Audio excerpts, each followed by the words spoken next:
Hi, I'm Bashi with Sonder Speech and Voice. Today I wanted to walk you through an exercise for air compression for feminized speech.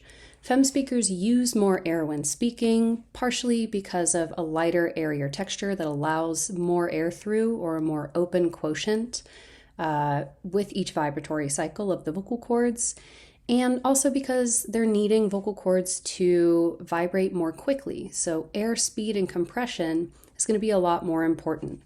There's a higher rate of airspeed than for mask speakers, and retraining the system can be a little counterintuitive. So this exercise is really helpful for building that brain and body connection between your output of air and the speed of your output of air. So first things first, especially since fem speakers are using more air and using air more quickly, you want to make sure you're breathing deeply from the diaphragm. Drawing air all the way into the bottom of your lungs by engaging that diaphragm muscle.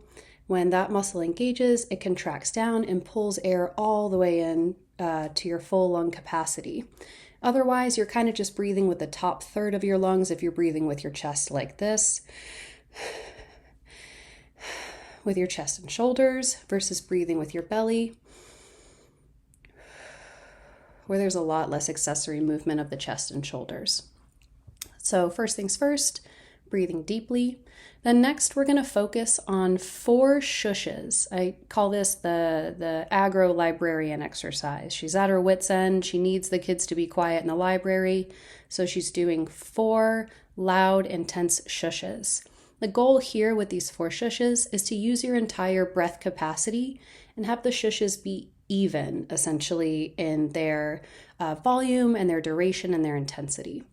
So I'm going to model this for you first. The goal with this exercise isn't to get it perfect. It's to set a goal or an intention, try it out in your system, reflect on how it went, and then recalibrate and see if you can get closer to the goal. So again, the goal here is 4 equal shushes. Some pitfalls to look out for is you want only air out. In between each shush, you can hold your breath.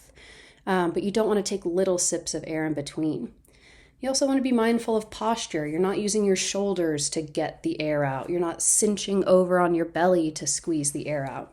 We're really focusing on engaging the muscles of the rib cage and the core to get that good, controlled, steady compression, or those bursts of compression for this exercise. So I'll model it for you first, and then we'll see if we need to recalibrate and try it differently.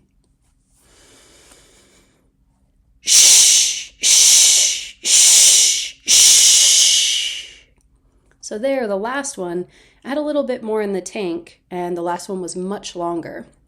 So now recalibrating, I'm going to think maybe I will get more compression or push a little bit harder with my breath support to get more volume or intensity, or I'll hold them out a little bit longer. It's good to go for a little bit more volume or intensity just so you can get used to that big push of support coming from your core. We'll give it another go.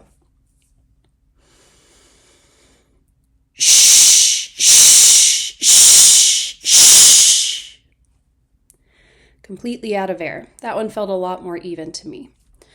Give this a try, just working on getting more consistent, building that brain and body connection for a little bit more mindful control of that airflow. It'll help a lot down the road as we start to look towards consistent lightened vocal weight and management of airflow for texture.